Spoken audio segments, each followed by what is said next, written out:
last time I think we got to the lightning round, we asked you, Raoul, what's your allocation? And if I recall correctly, you said at the time, this is November last year, 25% gold and then 3/4 crypto. And of that 3/4 allocation, it was like 80 to 85% Bitcoin and then 15% Ether at the time.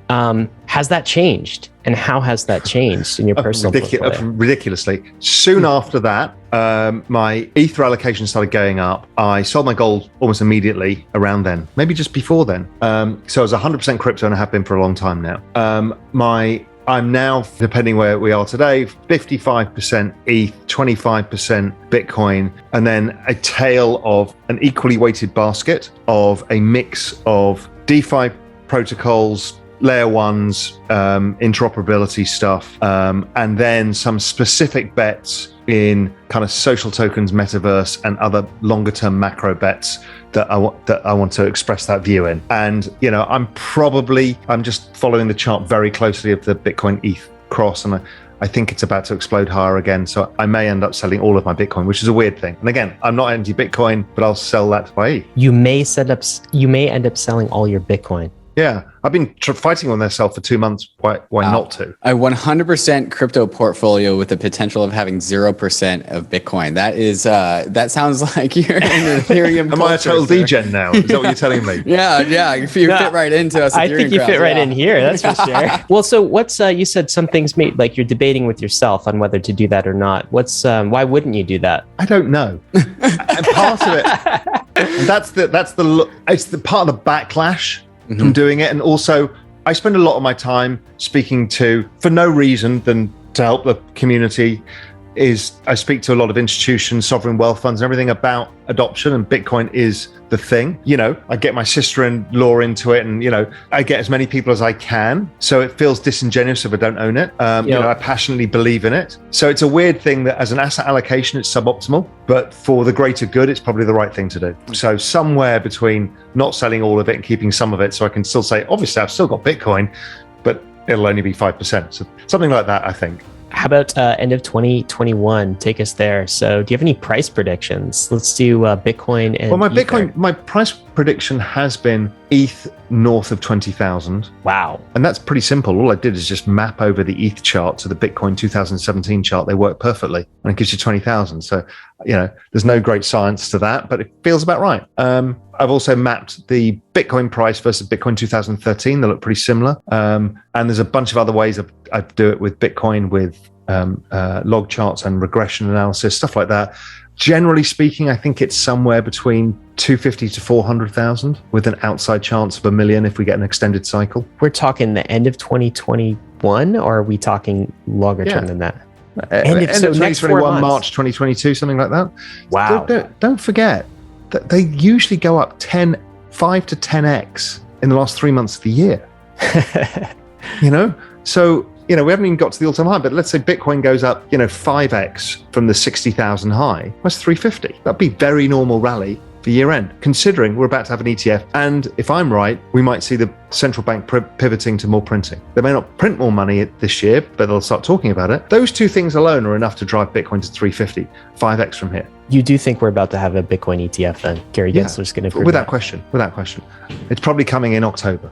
Tell me, what is the most hopeful way we can come out on the other side of this rocky decade? My view has become somewhat different. Those factors are not going away, but we've got something else that I call the exponential age that's come into the middle of this. Over the next 10 years, we're already, all of us, dealing with this crypto exponentiality, right? We're starting to get our heads around what exponentiality means. When I say crypto goes up 5x in the last 3 months of the year, you kind of laugh, but you think, yeah, it's possible. Right, that's understanding. I definitely do. That's what exponential means, right? We're starting to get our heads around this. But we've got all at the same time the largest confluence of technologies that are all into maturity, i.e. the exponential stage. That's AI, robotics, genetic sciences, EVs, green energy. We have distributed computing power, Internet of Things, wearable technology. There's autonomous vehicles. There's a whole bunch of these things that are game-changing. Literally, we can't get our heads around what this all means. And it's all going to happen at the same time. Now, there is a decent probability that changes the trend rate of growth finally. And then there is another probability that if you stick any money into any of these things, you can make some real returns, some really gigantic returns. And we talked about it in the crypto space. So a lot of people, I used to argue that average millennial at 32 years old was pretty screwed because their parents got an opportunity of all-time cheap valuations of equities, all-time cheap valuation of property, all-time cheap valuation of bonds and credit. They couldn't help but make money by just saving some money. They screwed it up by borrowing money, but that's what they did. And they borrowed money because their wages didn't go up. And I've proven that out over time. It's amazing. If you adjust household debt for wages and look at the total savings, the total amount, it's basically stayed consistent. They've just topped up their loss of purchasing power over time. But the millennials were faced with all-time record property prices, all-time record equity prices, all-time record credit prices, fixed income prices. So what was their marginal expected return was so low that they didn't bother saving. Then 2020 came along and it changed everything because you financialized the whole lot of them in one go. And crypto is a lot of this opportunity, and a lot of them are investing in stuff like ARK, which is these long shot future things. And I think that's dead right. I think there's a huge opportunity for people, both in building businesses, investing in stuff, and just the chance for society to adapt at a rapid pace. But it's going to leave a lot of people behind because people fear change. And if you're not used to it, you're going to get terrified. I mean, look at the narratives that are going on right now. Vaccine, anti-vaccine. What is that about? Technology. Elon Musk, self-driving cars, Tesla, the hatred and the love. What is that about? Technology. Cathie Wood. I mean, why people are creating an anti-Cathie Wood ETF? That's beyond me. Why? Technology.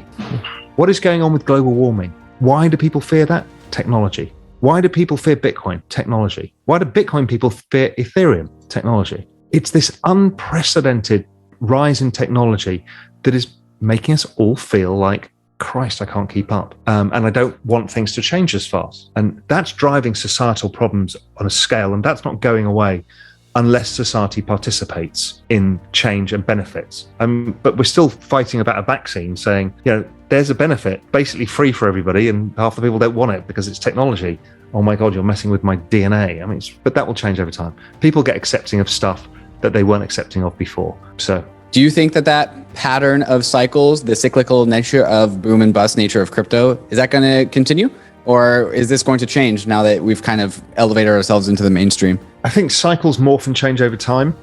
But humans, by definition, tend to be cyclical in what we do. GDP is cyclical, credit is cyclical, equities are cyclical, commodities are cyclical. So there's something inherent within how humans get excessively pessimistic and excessively optimistic, that it's cyclical. Is it driven by the halvening? Probably. Will that continue in due course? Maybe not. But there'll still be a cyclicality, and it'll keep moving around. If you look at the GDP cycle, it used to be kind of every 3 years, peak, trough, peak, trough, peak, trough. Then we got to modern central banking, and it started being like a 4-year cycle. And then we've seen the last one was a significant period of time, 2009 till 2020, 11 years.